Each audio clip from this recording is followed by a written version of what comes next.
When you crack open the Bible and you read through the book of Revelation, there are some very interesting accounts of what we know will be happening shortly. Now, quite interestingly, when the church is raptured, almost immediately after that point, there are some seal judgments that begin to happen, and those judgments come to the type of fruition that cannot happen right now in this current time because Christians are alive on this earth. But it's interesting how the introduction of a totalitarian ruler, as expressed by the first seal in Revelation chapter 6, otherwise known as the final Antichrist, when he comes into play, he's going to bring in war. That is the rider of the red horse, the second seal, and then he brings in famine and economic collapse, which, of course, is the rider of the black horse, the third seal. And then, of course, after that, there is massive death. Quite frankly, a fourth of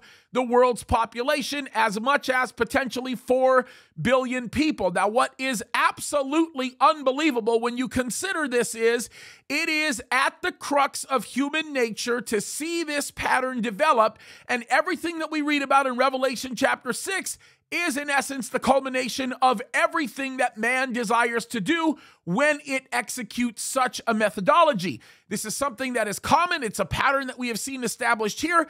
The difference between what we are seeing right now versus what we're going to see in the time of Revelation is really simple, and that is that Christians are still alive on this earth, filled with this spirit, acting as a restraining force, keeping these things from coming into complete fruition. Right now, we are watching the world getting really prepared for what we're going to see happen in the book of Revelation.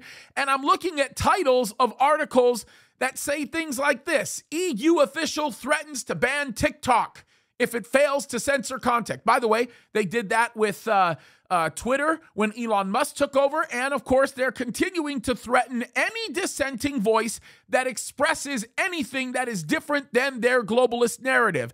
And folks, we are continuing to see this happen in conjunction with the desires of the World Economic Forum completely being fulfilled and all of the things that are happening there. And we are watching things go dark. And when I say go dark, I'm talking about very dark because of two reasons. Number one, we are undoubtedly in the last days, and we are rushing towards that time when the church is raptured and the world gets judged by God because of its willfulness in their action to want to come against God and walk away from their consciousness of God. However, there's something else that we should be warned about, and it's coming faster than anybody thinks, and that is the fact that when that time happens, understand, folks, there's only going to be one option.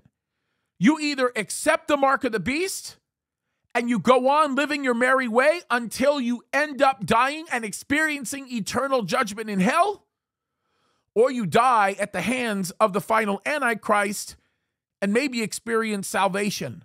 Folks, it's getting to that point, and people look at the things that I say and they say, oh, that's crazy, we're not going in that direction. Oh, yes, we are. We're going in the direction, and we're going in the direction quickly. Time to pay attention, folks. The world is changing, and it's changing rapidly.